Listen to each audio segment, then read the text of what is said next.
সাতসকালে মল্লারপুরের রাস্তায় পথ দুর্ঘটনা। সেই পথ দুর্ঘটনাকে কেন্দ্র করে প্রায় ঘণ্টাখানেক রাস্তার ওপর টায়ার জ্বালিয়ে পথ অবরোধ করে বিক্ষোভ দেখালো এলাকাবাসীরা।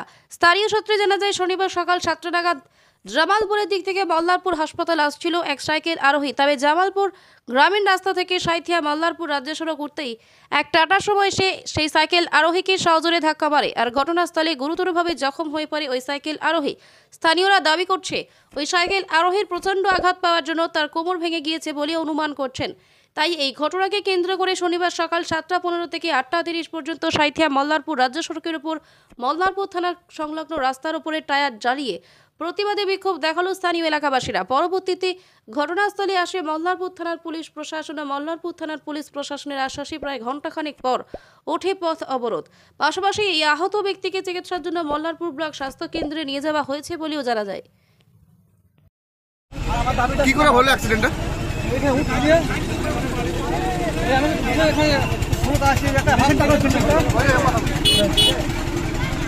কোথা থেকে আসছিলেন?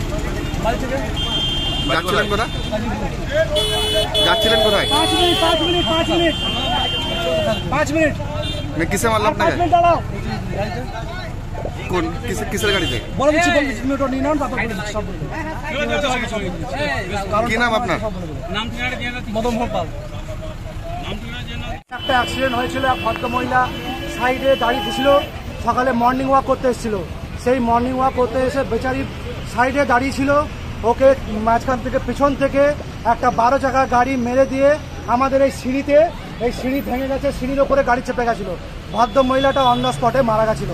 আমাদের ওই অ্যাক্সিডেন্টের পরে আমরা পুলিশকে একটাই দাবি করেছিলাম যে এখানে যেহেতু আমাদের জামালপুর এবং আরও দু একটা ভালো স্কুল আছে যেখানে ছাত্ররা পড়াশোনা করতে যায়, স্কুলে যায়, তো তাদের সুবিধার জন্য, তাদের সেফটির জন্য আমরা 3টে এল কাটিংয়ের ব্যারিকেড এবং সিভিক পুলিশ চেয়েছিলাম। সেই করসপন্ডিংয়ে আমরা একটা লেটারও বড়বাবুর হাতে জমা দিয়েছিলাম। বাট আজকে 13 তারিখ হয়ে গেছিল, সেটা কোনো রকমের গুরুত্ব আমরা পাইনি স্টিল। এবং আজকেও সেম ডেতে আজকে একটা অ্যাক্সিডেন্ট হলো। এক ভদ্রলোকের কোমর ভেঙে গেছে, একটা টাটা সুমো গাড়িতে অ্যাক্সিডেন্ট করে মেরে চলে যাচ্ছিল। তো তার জন্য আমরা রাস্তা অবরোধ করে আমাদের একটাই দাবি ছিল যে আমাদের এখানে ব্যারিকেড এবং আমাদের এখানে একটা 24 ঘন্টা সিভিক পুলিশ দেওয়া হোক। আমাদের এই একটাই দাবি, কারণ এটা ফার্স্ট টাইম অ্যাক্সিডেন্ট। এই অ্যাক্সিডেন্টটা লগভগ এখন 6 থেকে 7 নম্বর অ্যাক্সিডেন্ট এটা হলো, যেটা মারাত্মক অ্যাক্সিডেন্ট। তার মধ্যে একজন ভদ্রমহিলা, নির্দোষ ভদ্রমহিলা, তাকে সাইড থেকে মেরে দিয়ে চলে গেছিল। তার ড্রাইভার ধরা পড়েনি, সেটা এখনো ফয়সালা হয়নি, সেটা এখনো চলছে।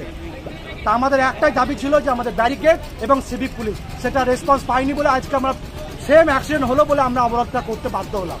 পুলিশকে ঘিরে বিক্ষোভ দেখালেন? বিক্ষোভটা দেখালাম। কাকে ঘিরে? আমরা জনগণ মিলে পুলিশকে ঘিরে আমরা এই বিক্ষোভটা দেখালাম যে আমাদের দাবিটা মানা হোক। পুলিশ কি আশ্বাস দিল? পুলিশ আশ্বাস দিয়ে পুলিশ তাদের যথেষ্ট আজকে সেই কাজটা পরিপূর্ণ করেছে। কতক্ষণ অবরোধ করেছিলেন? প্রায় 1.5 থেকে 2 ঘন্টা। সকাল 7টা 15 সময় ঘটনাটা ঘটেছে। কি নাম আপনার? আমার নাম মোহাম্মদ আলী, আমার এই পাড়াতেই বাড়ি। এটা কোন রাস্তা? এটা মল্লারপুর, এটা Sainthia BR road, Bolpur Rajgram road, SH 13 Jamalpur road বললেও চলবে।